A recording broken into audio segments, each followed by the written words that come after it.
The Wealthy Life is brought to you by investment dealer Raymond James. Life well planned. See what a Raymond James advisor can do for you.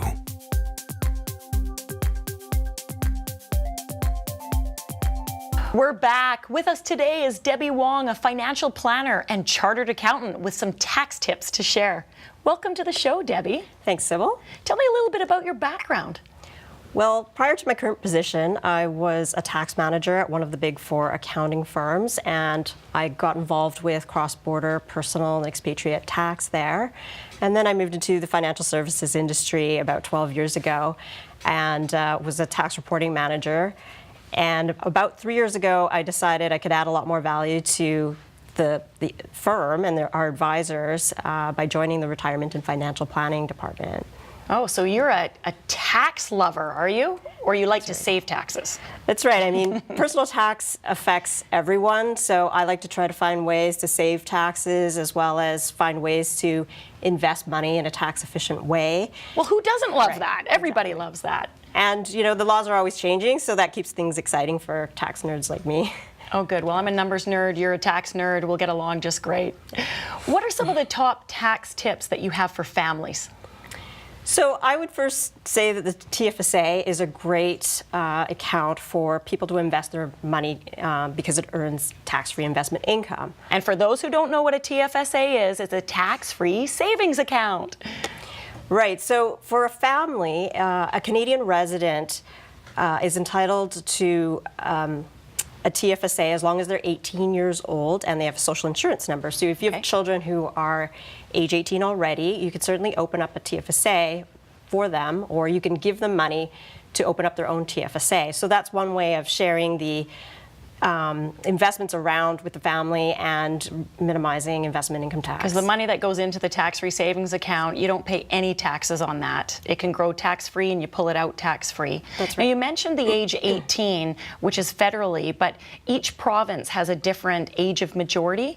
Would you have to wait until the child hits the age of majority in each province? And it depends on where you open up that Tfsa. So I believe a bank will allow you to open up a Tfsa if you're below the age of majority. So for example, in BC, if you're 18 years old, but the age of majority is 19, you could likely open up a bank Tfsa. But if you're looking to open up a brokerage account, we can't contract with anybody who's under the age of majority, so you may want to wait. If you want to save up your Tfsa room, you may want to wait until they turn 19 in British Columbia. And you don't miss anything by waiting other than 1 year opportunity cost of getting the money invested tax-free.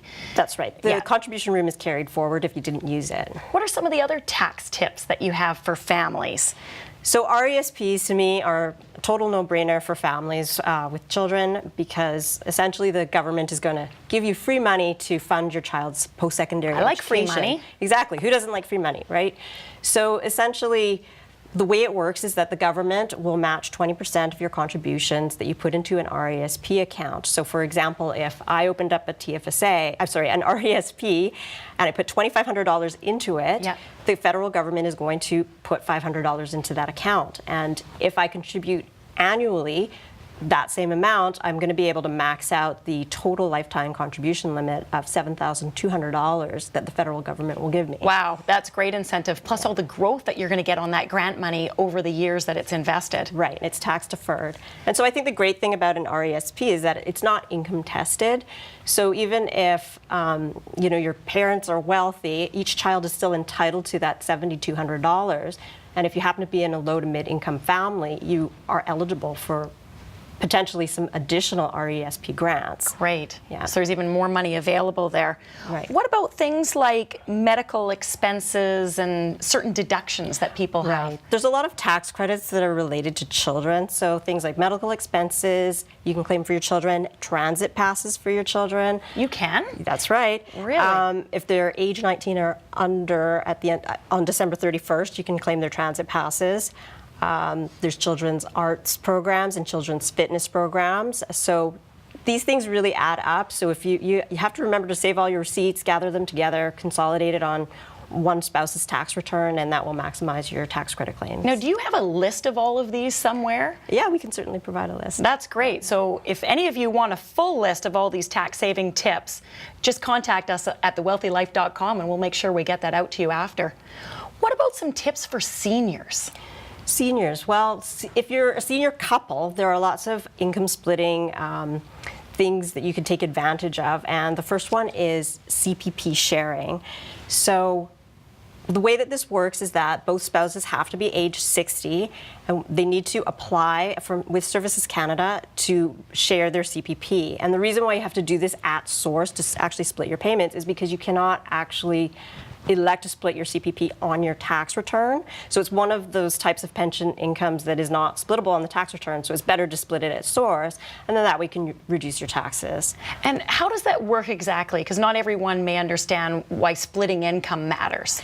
Well, essentially, if you fall in different tax brackets, I mean, it's better to even out the income between spouses so that you keep yourselves in low brackets and keep your taxes low. Because in Canada, we've got this tiered, graduated tax system. That's right, and each spouse is taxed individually. So it's better if not one spouse is weighted with all of the income.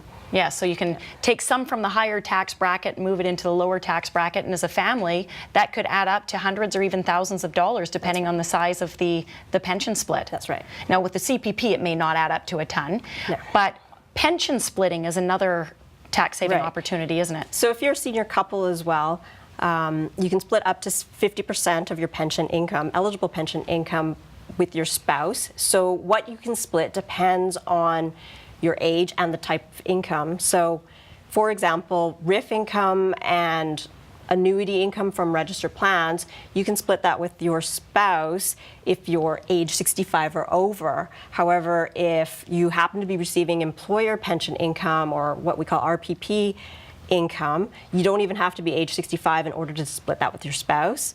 And the key thing here is that the age of the pensioner is what matters, not the age of the spouse. Yes. So if you're age 65 and you're getting a RIF income, it doesn't matter if your spouse is only 50 years old, you could still split that income with. And as far as RIF income, it's nice to plan in advance. You don't have to start taking the money out until the end of the year you turn 72. You have to convert 71. By the end of the year 71, but your first payment comes out the following year. That's right. But depending on what your future income is, it might make sense to start pulling it out a little bit early.